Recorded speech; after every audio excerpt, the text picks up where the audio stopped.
Kyle, how do you feel about tipping stars? Ben, I don't feel good. You don't feel good? You know what? I've done Just Plays where like I dump on a game and no one in the comments appreciates that. And that's what I get such anxiety coming into a Just Played on a game I didn't like. All right, so maybe let's not dump. Let's sift. Let's sift through tipping stars. Okay. All right, let's talk about it. What it is, first of all. It's the next one in a long line of Mario vs. Donkey Kong games. Right. And these are, I mean this in a good way, these are pretty straightforward. Yeah. You've got these little robot Marios. Mm-hmm. You create paths for them to get to an exit. Yes. These are tiny micro puzzles. You do a bunch of these, you finish the game, you say thank you Nintendo, that was simple fun. Right. Simple fun is a fair way to describe it. Yeah. Okay. Donkey Kong stole Paulina. Now you need to make your toys go through levels. Right. That's the context enveloping it. Absolutely. Have you played the other Mario vs. Donkey Kong games? Mm-mm. Okay. The last one I played was Minis on the Move, and that one it was different because you would get directions. They would feed it to you from this pipe, and you would have to, as you were being fed these directions, scramble to guide a single Mario or multiple Marios along. This one's different. It's not 3D. It takes place on a 2D plane, and you have to build bridges for Mario to get across. Yeah. I was playing it this weekend. I played through the first world. You got to the third world? Yeah. And I liked it, and I thought to myself, this is just another one of these games. There's not a lot for me to comment on.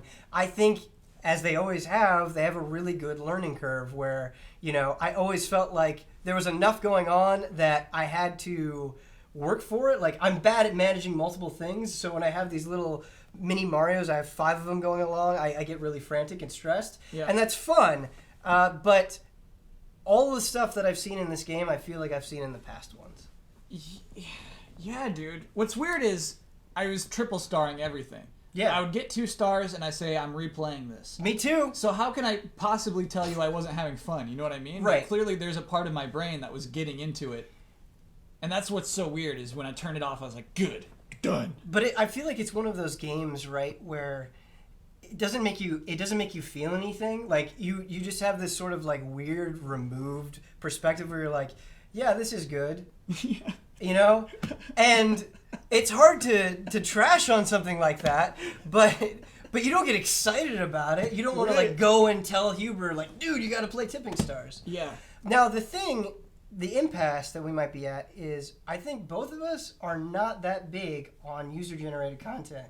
And that's like 75% of what I feel like Tipping Stars is offering. Right, the title is Tipping Stars because that's what, like, if I liked your level, I would tip you some stars. Absolutely. And as you're going through the game, the stars that you're earning, you were talking about getting 3 stars for everything, you use those stars to buy things to use in your created levels. Mm-hmm. And you and I kind of both had this realization where it's like, I just don't really care about that. Like, I've got so many games to play. I don't have time to make games. And even with all the things you can buy out of these levels, I don't know if you can make interesting levels. You can make interesting puzzles, but you can't make worlds. Right. And that's where I get caught up on, is like, really it's just going to be somebody making some complicated puzzle of me moving things around. Right. As opposed to just like some little Big Planet levels are cool. I'll play some of those. And it's like, oh, you made a world. Good job. Right. It's appropriate maybe that you're tipping them, right? It's like, oh, here's your star. It's pretty good. I did mess around with the user-created stuff. And while it's not personally my cup of tea, it is very easy to use. Like, in 3 minutes, I think, I was able to make something that I was like, oh, yeah, I would share this on the internet and have people hate it.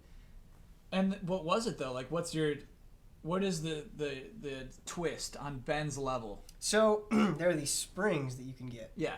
Okay? And the springs so far are my favorite things in the game because you can, as you're going through, you can move the springs around. And I just like it when these little tiny Marios are jumping all over the place. So Ben's level has a lot of springs. That's really all I accomplished. It's not very hard to figure out, but you jump a lot. Yeah. Is that fair? That's fair, man. Okay. You made Mario jump, which is something he should always do. Right. And Did you ever play one last thing? Maybe wrap it all around. Did you ever play WarioWare DIY? No. Okay. I love the WarioWare games. Love them. I think they're incredible things that Nintendo has done. I bought WarioWare DIY because I loved WarioWare so much, and then I realized I don't like making levels that much. Yeah. But I could recognize how great of a tool it was for people that do. So I think if you're looking at this just for a puzzle game, and if it's your first Mario vs. Donkey Kong, I think you're going to get something out of it. If you've played a bunch of the other ones, maybe not. But if you like making levels and you like things that are easy to use, I think this is probably worth the money. Yeah. Also cool, it's cross-compatible with 3DS. Yeah, the first 3DS, Nintendo game cool. that's cross-compatible. Yeah, it was alright. I could share my 3DS levels. You could jump around on the Wii U. And I don't want to be rude. I don't want to play your levels. Why is that? Let's clear this out. Let's clear this up. Actually, I kind of do because you made it and you put work into it. There you go. We turned him around very quickly. Now he wants to play the level. Honest, if we're being honest right Let's now, be honest. I probably still won't do it. All right. Thanks, Kyle.